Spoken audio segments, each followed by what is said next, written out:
संक्षिप्त श्री शिव महापुराण कैलाश संहिता अध्याय 22।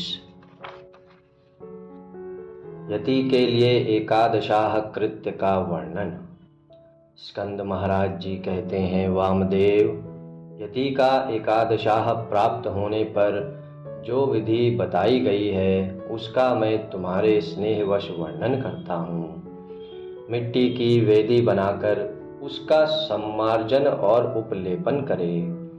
तत्पश्चात पुण्याहवाचन पूर्वक प्रोक्षण करके पश्चिम से लेकर पूर्व की ओर 5 मंडल बनाए और स्वयं श्राद्ध करता उत्तराभिमुख बैठकर कार्य करे। प्रादेश मात्र लंबा चौड़ा चौकोर मंडल बनाकर उसके मध्य भाग में बिंदु, उसके ऊपर त्रिकोण मंडल, उसके ऊपर षटकोण मंडल और उसके ऊपर गोल मंडल बनावे। फिर अपने सामने शंख की स्थापना करके पूजा के लिए बताई गई पद्धति के क्रम से आचमन, प्राणायाम एवं संकल्प करके पूर्वोक्त 5 आतिवाहिक देवताओं का देवेश्वरी देवियों के रूप में पूजन करे।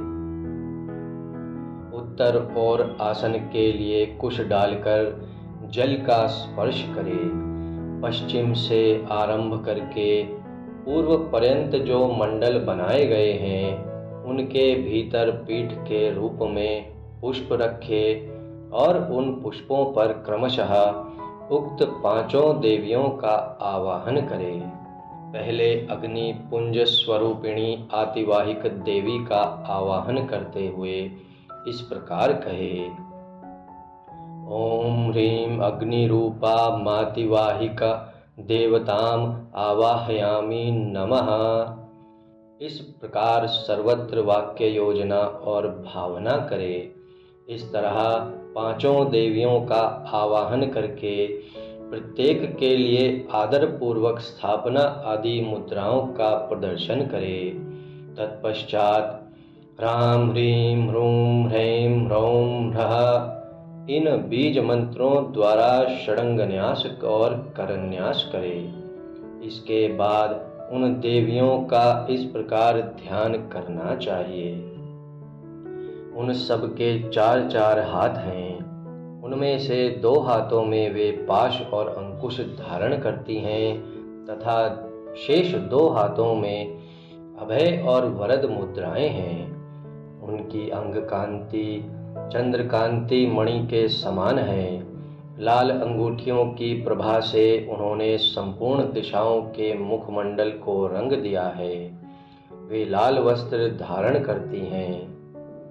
उनके हाथ और पैर कमलों के समान शोभा पाते हैं। 3 नेत्रों से सुशोभित मुख रूपी पूर्ण चंद्रमा की छटा से वे मन को मोहे लेती हैं। माणिक्य निर्मित मुकुटों से उद्भासित चंद्रलेखा उनके सीमंत को विभूषित कर रही हैं। कपोलों पर रत्नमय कुंडल झलमला रहे हैं। उनके उरोज पीन और उन्नत हैं। हार, केयूर, कड़े और करधनी की लड़ियों से विभूषित होने के कारण वे बड़ी मनोहारिणी जान पड़ती हैं। उनका कटी भाग कृश और नितंब स्थूल है। उनके अंग लाल रंग के दिव्य वस्त्रों से आच्छादित हैं। चरणारविंदों में माणिक्य निर्मित पायजेबों की झनकार होती रहती है। पैरों की अंगुलियों में बिच्छुओं की पंक्ति अत्यंत सुंदर एवं मनोहर है। यदि अनुग्रह मुर्दे के समान मूर्तिमान हो तो उससे क्या सिद्ध हो सकता है। इसीलिए वे देवियां महेश्वर की भांति शक्त्यात्मक मूर्ति वाले अनुग्रह से संपन्न हैं। अतः उनके अनुग्रह से सब कुछ सिद्ध हो सकता है।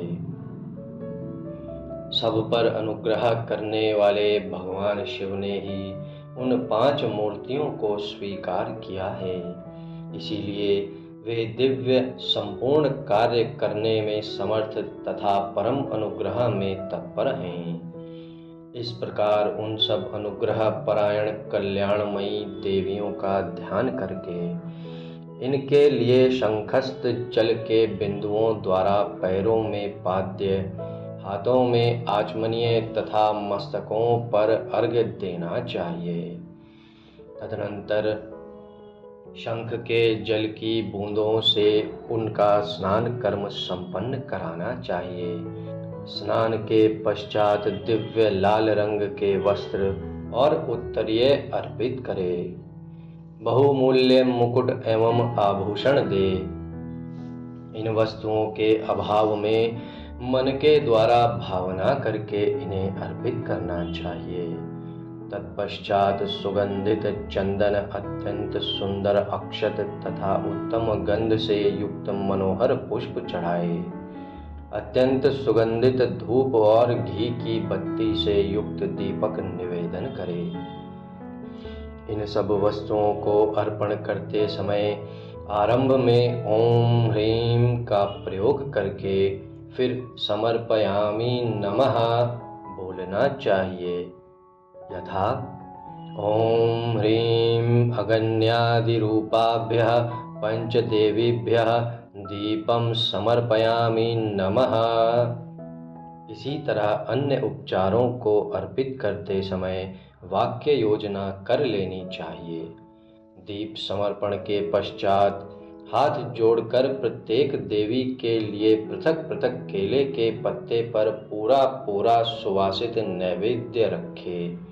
वह नैवेद्य घी, शक्कर और मधु से मिश्रित खीर, पुआ, केले के फल और गुड़ आदि के रूप में होना चाहिए। भूर्भुवः स्वः बोलकर उसका प्रोक्षण आदि संस्कार करे। फिर ओम ह्रीं स्वाहा नैवेद्यम निवेदयामि नमः बोलकर नैवेद्य समर्पण के पश्चात ओम ह्रीं नैवेद्यांते आचमनार्थं पानीयं समर्पयामि नमः कहते हुए बड़े प्रेम से जल अर्पित करे। मुनि श्रेष्ठ, तत्पश्चात प्रसन्नता पूर्वक नैवेद्य को पूर्व दिशा में हटा दे और उस स्थान को शुद्ध करके कुल्ला आचमन तथा अर्घ्य के लिए जल दे। फिर तांबूल, धूप और दीप देकर परिक्रमा एवं नमस्कार करके मस्तक पर हाथ जोड़ इन सब देवियों से इस प्रकार प्रार्थना करे।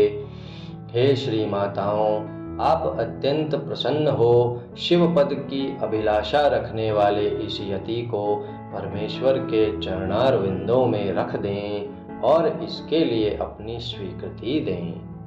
इस प्रकार प्रार्थना करके उन सब का वे जैसे आई थीं उसी तरह विदा देकर विसर्जन कर दे और उनका प्रसाद लेकर कुमारी कन्याओं को बांट दे या गौओं को खिला दे अथवा जल में डाल दे। इनके सिवा और कहीं किसी प्रकार भी ना डाले। यहीं पार्णव करे।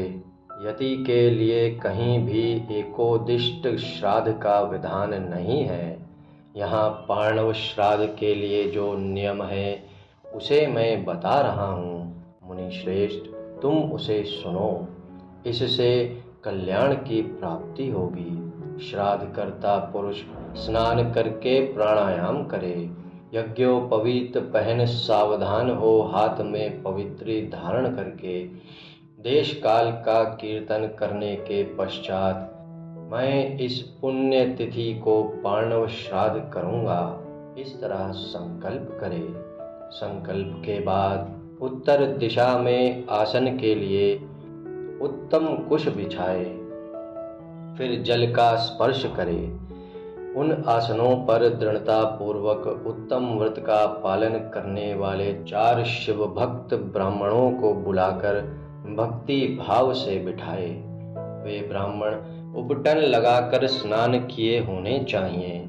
उनमें से एक ब्राह्मण से कहे, आप विश्वे देव के लिए यहाँ श्राद्ध ग्रहण करने की कृपा करें। इसी तरह दूसरे से आत्मा के लिए, तीसरे से अंतरात्मा के लिए और चौथे से परमात्मा के लिए श्राद्ध ग्रहण करने की प्रार्थना करके श्राद्धकर्ता यति श्रद्धा और आदर पूर्वक उन सब का यथोचित रूप से वरण करे। फिर उन सब के पैर धोकर उन्हें पूर्वाभिमुख बिठाए और गंध आदि से अलंकृत करके शिव के सम्मुख भोजन कराए। तदनंतर वहां गोबर से भूमि को लीपकर पूर्वाग्र कुश बिछाए और प्राणायाम पूर्वक पिंडदान के लिए संकल्प करके 3 मंडलों की पूजा करे। इसके बाद पहले पिंड को हाथ में ले आत्मने इमं पिंडम ददामि ऐसा कहकर उस पिंड को प्रथम मंडल में दे दे। तत्पश्चात दूसरे पिंड को अंतरात्मने इमं पिंडम ददामि कहकर दूसरे मंडल में दे दे। फिर तीसरे पिंड को परमात्मने इमं पिंडम ददामि कहकर तीसरे मंडल में अर्पित करे। इस तरह भक्ति भाव से विधि पूर्वक पिंड और कुशोदक दे। तत्पश्चात उठकर परिक्रमा और नमस्कार करे। तदनंतर ब्राह्मणों को विधिवत दक्षिणा दे। उसी जगह और उसी दिन नारायण बलि करे। रक्षा के लिए ही सर्वत्र श्री विष्णु की पूजा का विधान है। अतः विष्णु की महापूजा करे और खीर का नैवेद्य लगाए। इसके बाद वेदों के पारंगत 12 विद्वान ब्राह्मणों को बुलाकर केशव आदि नाम मंत्रों द्वारा गंध पुष्प और अक्षत आदि से उनकी पूजा करे। उनके लिए विधि पूर्वक जूता छाता और वस्त्र आदि दे। अत्यंत भक्ति से भांति भांति के शुभ वचन कहकर उन्हें संतोष दे। फिर पूर्वाग्र कुशों को बिछाकर ओम भुः स्वाहा, ओम भुवः स्वाहा, ओम सुवः स्वाहा ऐसा उच्चारण करके पृथ्वी पर खीर की बलि दे। मुनीश्वर, यह मैंने एकादशाह की विधि बताई है। अब द्वादशाह की विधि बताता हूँ, आदर पूर्वक सुनो। अध्याय 22। ओम नमः शिवाय।